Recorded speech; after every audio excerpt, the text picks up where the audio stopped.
On General Hospital, Victor, Spencer, Ace, Trina, Liesel, and an assortment of faceless mooks, including a nanny, have set out on the high seas. But oh no, what if the weather starts getting rough? What if the overpriced ship gets tossed? If not for the courage of the cast-iron crew, the Star too would be lost. The Star too would be lost. Now the stars aground on the shore of this uncharted desert isle, but who will be who in our 21st century GH version? That first one is easy. Victor Charles Shaughnessy is obviously the moneybags who believes his hefty bank account gives him the power and the right to do anything he wants. He wanted his nephews. He got his nephews. Who's going to stop him now? How about Liesel, Kathleen Gaddy? She's a doctor. And oh yeah, an ex-supervillain.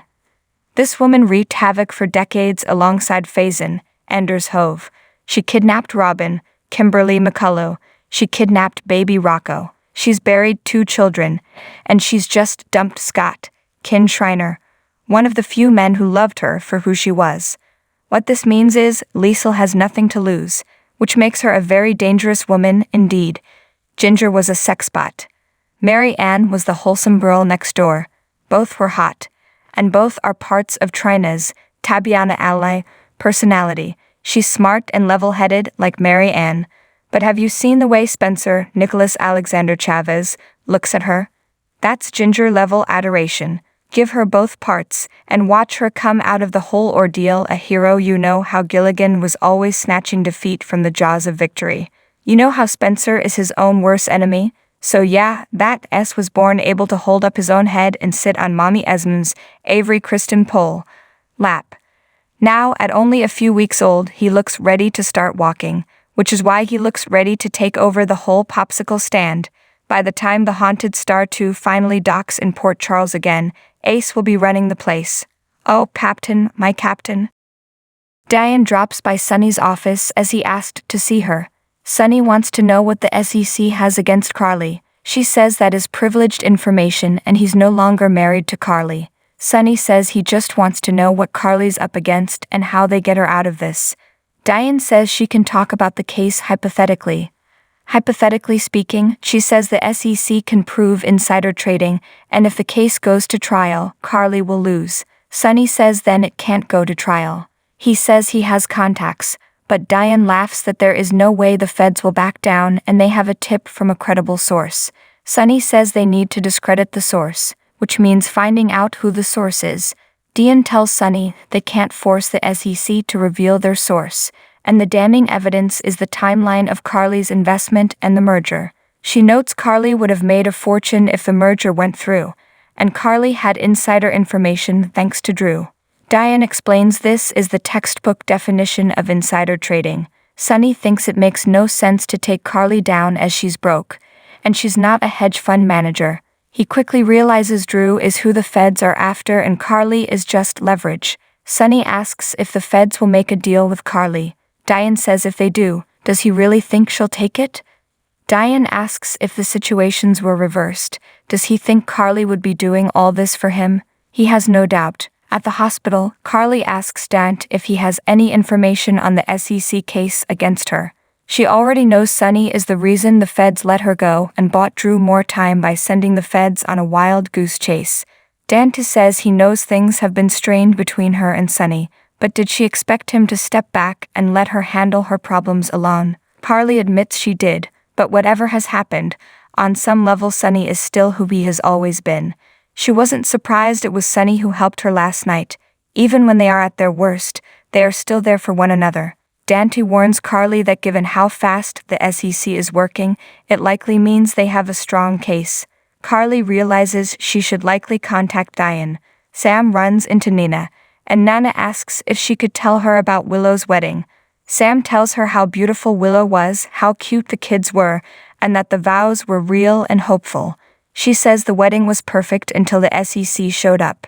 Sam says whoever tipped off the SEC had the most heartless timing, but at least the ceremony was over and they were married. Nan asks how upset Willow was. Sam answers very, as Carly and Willow have formed a bond, a friendship. Nina knows Carly has become the mother Willow never had.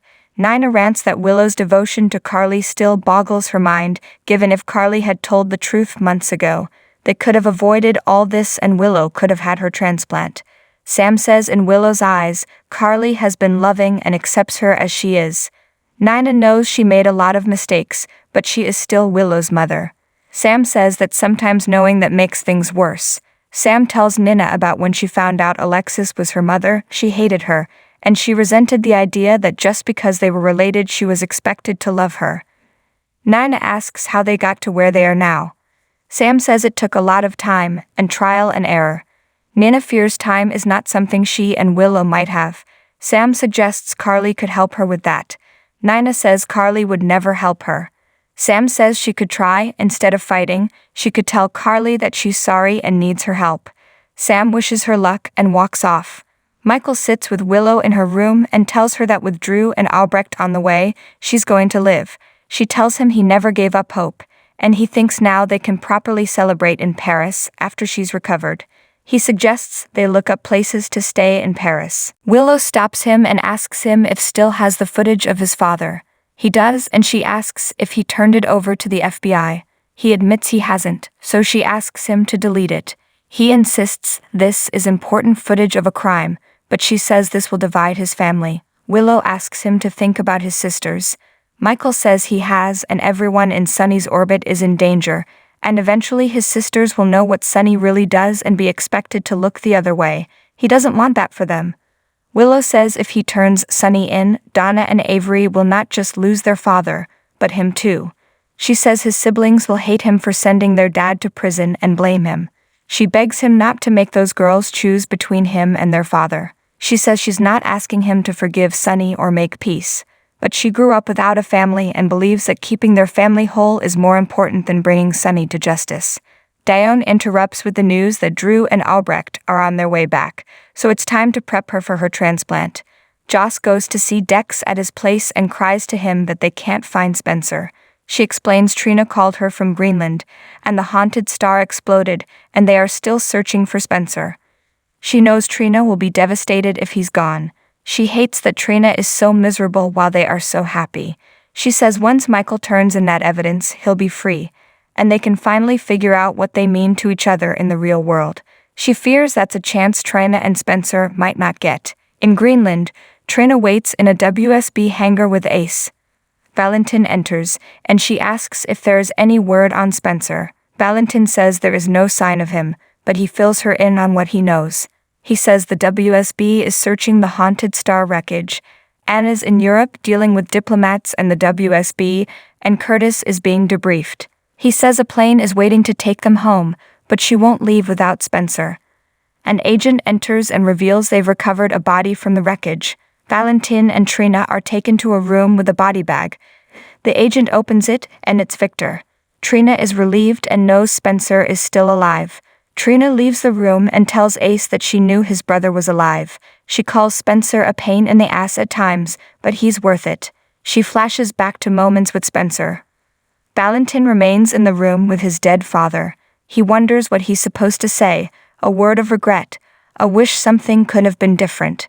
He says Victor claimed he watched him from afar his entire life, and he's grateful he stayed away and he wasn't raised by him. He's going to make sure future Cassadines will be proud of their name, and is grateful to say for the last time, "Goodbye, Father." Valentin returns to Trina and says they need to return to Port Charles. She refuses to leave without Spencer. Valentin says the WSB will keep looking for him, but she needs to take Ace back to his mother.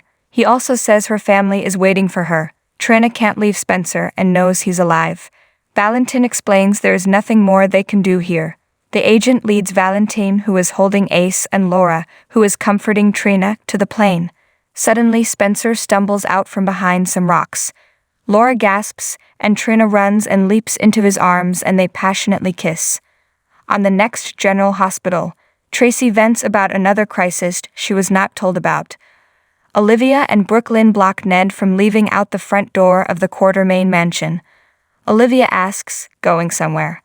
Joss tells Dex, "Sounds like just what I need right now." Diane says to a smiling Robert, "Present company very much excluded." Sam tells Dante, "For his sake, I'm willing to make the effort." Willow fears this could be the last time she holds his hand. Crying, Nina says, "Please, Carly, will you help me?" Times are tough for General Hospital's Dex Heller, what with his task to bring crime boss Sonny Corinthos to justice clouded by his growing affinity for his mark. But luckily things are looking decidedly brighter for performer Evan Hofer, and that's because he was born on May 8, 1997, which means that this talented daytime neophyte is turning 26 years old today. A native of Leavenworth, Kansas, Hofer found himself bitten by the performing bug while joining in on his older sister's showbiz endeavors. And while she ultimately pursued a career in music, it was an actor's life for Hofer. He made his professional debut in the TV movie Everyday Kid, which was directed by Fred Savage of the Wonder Years fame. His subsequent credits include guest appearances on Modern Family, The Haunted Hathaways, Swedish Dicks, and Sweet/Vicious, recurring roles on the Disney Channel series Kickin' It, and BYU Thieves Dwight in Shining Armor, and a starring part in the Tim Tebow executive-produced film Run the Race. Since May 5, 2022, Hofer has played Army vet Dex Heller on General Hospital, a character he nabbed after sending in a self-taped audition. Originally scheduled to appear no longer than 3 months, Hofer soon found his contract extended and his status upped to contract player. So Pub would like to wish Evan Hofer a very happy birthday, and you can too, by clicking on the Twitter link below.